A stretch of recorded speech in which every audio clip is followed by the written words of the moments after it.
At this time, I would like to introduce our speakers for the meeting, and that's Vard S. from Sonoma and Beth T. from American River. Take it away, Vard. Thank you. Thank you. My name's Vard, and I'm an addict. Vard. And I always start with a disclaimer. I don't speak for Narcotics Anonymous in any way, shape, or form. I will share my experience, strength, and hope in this program, and also a lot of opinions that I have. Once again, it is not for I'm not speaking for Narcotics Anonymous. Similarities and not differences, huh? Well, it's strange, but the longer I'm around here, the more similar I find myself with you people. The more similarities I find, and it's through the process of the steps that this has happened. The main thing is, I know that we all come from different walks of life, and I've observed that there's people in the room that are black, white, there's male, female, it doesn't matter. The thing that I found, and what this addict has experienced, is the emotions, the feelings, and the reason I used was because of feelings. Where I come from and what drugs I used, I was thinking about it, for a while I was a pothead and I hung with potheads, and then I went through a speed thing and I hung with speeders, and then I went through the heroin thing and, hung with junkies, and then I went through this, that, and the other thing, and there was like little cliques, that I hung with. Well, I'm hanging with a clique now and have been for a number of years that's, without a doubt, far exceeds any other clique I ever got hooked into, And I found all those people from all those other cliques are here too, And it's cool. It really is. It's really cool. This thing called recovery is, it just keeps getting better and better. But when I first showed up here, all you people were real different, You're either less than or more than what I was when I first showed up here. When I first came around Narcotics Anonymous, I didn't see any similarities, Things were all different. It was through the process of the steps and some real patient sponsors I've had that I've seen the similarities,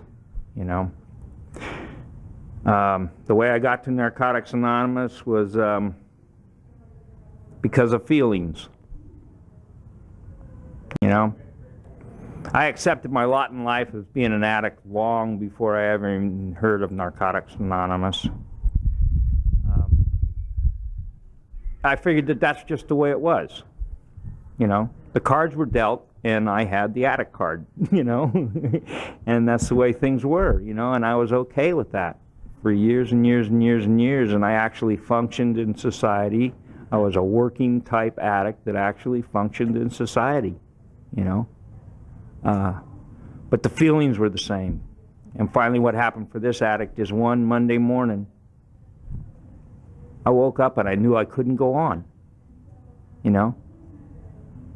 I knew that I just couldn't go on the way things were going. And so for the first time in my life, I asked for help. And what happened was that help was given to me in a real strange way. I was taken to a recovery center, and by my wife, she's the one I just called her up, and after a few days of out there running, and told her, hey, I need help, and she found a recovery center and got me into it up in Sonoma County. And I was like the second experiment for this recovery center, They only dealt with alcoholics,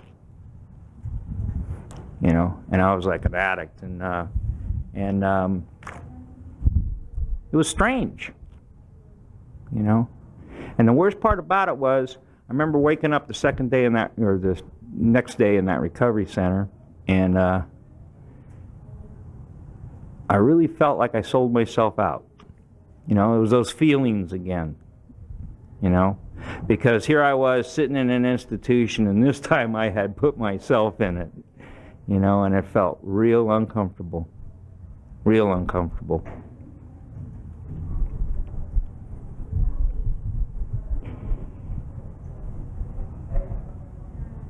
And what does an addict do when they have feelings that's uncomfortable? You know, they want to use. At least this one does, you know.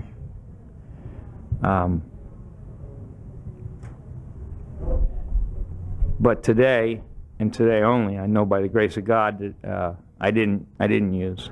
I sat there in that recovery center, and I listened to stuff. And in fact, they I thought they were really wise and being in their decision making to let this addict leave the recovery center to go to an NA meeting, you know, on his own after 3 days being in the place. I realize now they did not want me to come back, you know. And the evidence of that is even more so in that this big house had like 20 people in it, and they had this little trailer where a counselor's was down the road, and they moved me out of the house in there with the counselor that was never there, you know. And so once again, I think they wanted me to get a hat. But by the grace of God and the grace of God only, I stayed there. And I heard something, you know. I remember going to my first NA meeting and seeing people, and it was a really foreign feeling. In fact, I thought they were lying, you know. They were clean, you know. People had numbers of years clean, and I just didn't understand that, you know. It seemed really strange, you know, like, what's wrong with these people, you know? Don't they feel like me? I mean, if they use drugs, they must feel like me, that know that drugs are the answer to everything, you know? They make you happy, they make you sad, they make you deal with, you know, whatever. I mean, I took drugs to do everything, you know? I mean, what was wrong with these people that they didn't take drugs? They were very strange, you know. But for some reason, I listened, even though I thought it was a bunch of BS. I listened. And I heard that, hey, you know what? If you don't pick up the first one, you ain't going to get loaded. Didn't make a lot of sense, because the first one never got me loaded, ever. You know, that just took the edge off. You know, it took a lot more than just the first one. But in time, I understand that. You know, I came to understand that.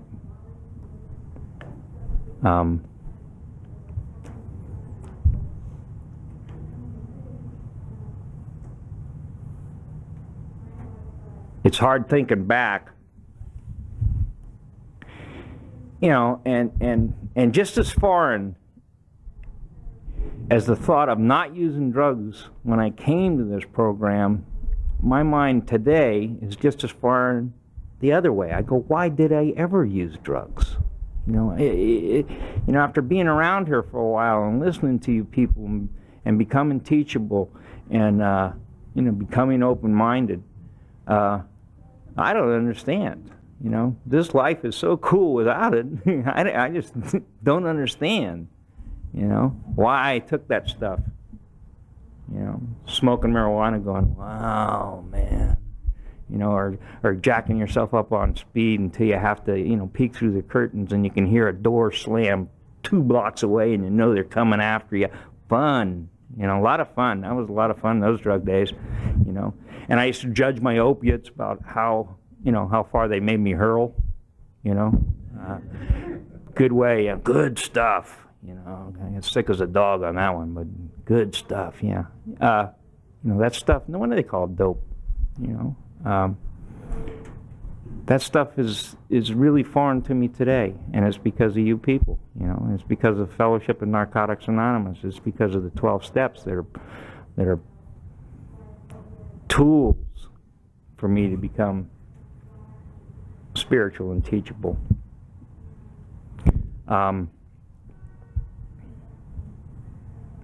But when I first came around, I thought you guys, and then the worst one was the God thing. You guys talked about God. I walked into Narcotics Anonymous an atheist. I was too smart to believe in God. Way too intelligent, God was like a fairy tale to me when I walked into Narcotics Anonymous. It's kind of like Santa Claus or the Easter Bunny, You got to be a certain age and you outgrew God. I'm long believed in that stuff.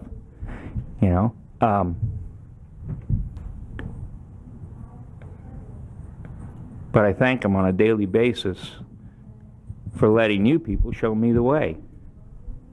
I now, at home, on my refrigerator, got a picture of Albert Einstein, who's in contemporary time is considered probably one of the most intelligent beings that's been on this earth in the last 100 years or so.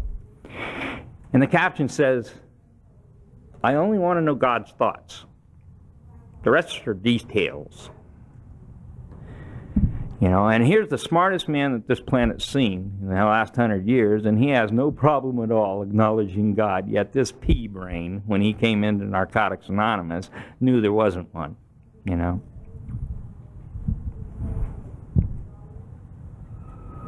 But the similarities are real different today, because just as foreign as those thoughts were today, now I believe, like you people have taught me, or have showed me, that there is a higher power, there is a power greater than myself. And that's actually, I don't know the first day of my, abstinence. I never kept taking chips or any of that stuff. But, that don't matter to me. Because I remember the first day of my recovery, and I was sitting in a meeting, and an old-timer said, "There's only two things you got to know about God. There is one, and you ain't him." And that day was the day that marked my recovery, the start of my recovery. Up until that point, I was a miserable, abstinent person from drugs, But I could accept that concept. I could accept that, finally, by hanging around here. I was okay. And that's the day that recovery started for me. Not the day I quit using. Because since I walked through the doors of Narcotics Anonymous, I've been blessed. I have not had to pick up anything. And that's none of my doing at all.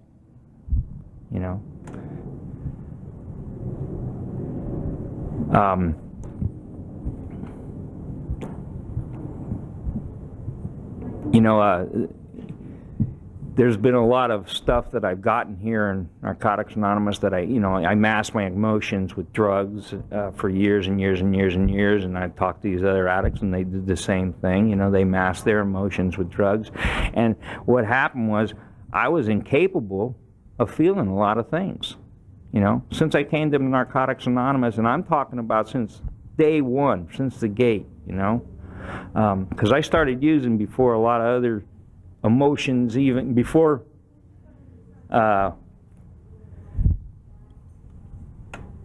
other emotions are readily. I started using before adulthood, so I didn't know anything about love. I didn't know anything about compassion. I didn't know anything about any of that until I came into these rooms. Once again, a gift from God. But I can remember the first time feeling compassion for somebody, actually feeling sorry, or not sorry, but compassion. My heart was going out to them for the first time. And I remember what a foreign feeling that was. But what a good feeling and fulfilling feeling, It was actually a spiritual experience. I just didn't know I was having it then,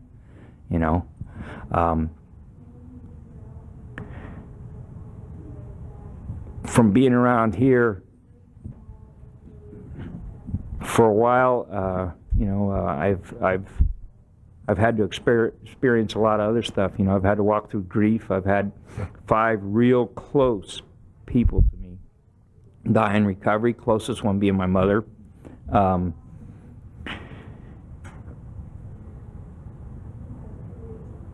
And you people have taught me how to handle it, you know, how to deal with that stuff. I had no idea before, you know. I had absolutely no idea how you handle that kind of stuff. I've gone through a divorce and recovery of 16 years, and that was a tough one.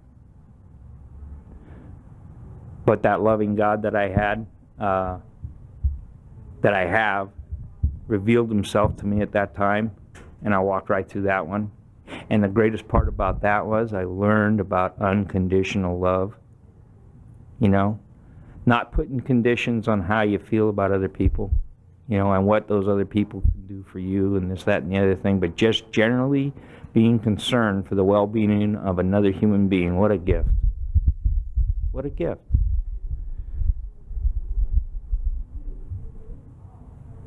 I've also had a lot of trials and tribulations around my children, you know. And that's been so much fun. I went out and got married again and picked up 3 more kids, you know. You know, and I love it, you know. I love it. It's, I don't know. I can't say enough about this recovery, you know. I could, you know, the similarities of using are just foreign. They're way back there. The similarities of recovery and seeing and feeling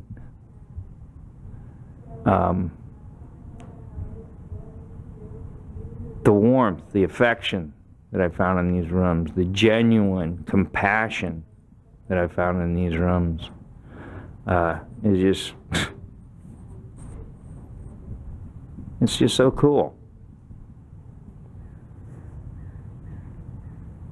You know, yeah, I'm still, you know, my walk of life today is different than a lot of people. I've got a lot of opinions that are different than other people. You know, I wanna separate myself and be an individual, you know. But not in this program. No, not here. You know, maybe out there, but not here. And the reason being is because I've seen what this fellowship has done for this addict, you know. We got something great here, you know, in my opinion, you know, and it's greater than anything else I've ever found in my life. And what it is centered around love, which is the essence of my higher power, you know.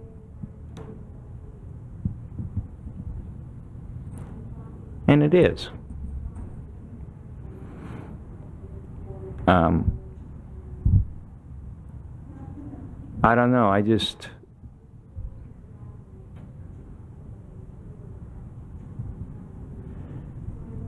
I see so many things that are similar in our walks of life, you know. I see so many things that, you know, and all of them are centered around the emotions. It's not, you know, what kind of car we drive or what kind of motorcycle we ride or what kind of house we live in or what kind of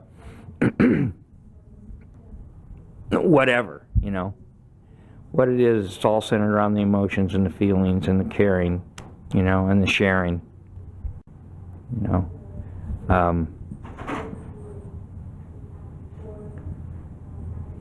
I'm getting short now, so I'm gonna, even though the sign hasn't gone up for me, I'm gonna cut it short and just tell you that I'm thankful for each and every person in this room and in all the rooms of Narcotics Anonymous, because you people have showed me a way to live that you know, I can't explain it. I mean, it's kind of like, God, I've had that spiritual experience, you know, and I don't know how to explain it, you know. All I know is that through walking through the steps and coming to that 12th step, and when that spiritual experience happens, and you understand what your station is in life is all about, you know, and what all of this is about, it's just so cool. You know, God, I can't even put it into words. It's kind of, I guess the best way to addicts that I could equate this would be is you can't explain this situation, this spiritual experience, this thing that happens, you know, it'd be like trying to tell somebody what an LSD trip's like. You know, that just don't work, folks, you know. You gotta go there. You know, there's no way you can explain that one, you know. Well, it's the same thing with the spiritual experience, except for it's so fulfilling, you know. And you know, when you sit in a room with people that you don't even know, but yet you've come to love, that's that experience. And I want to thank you again.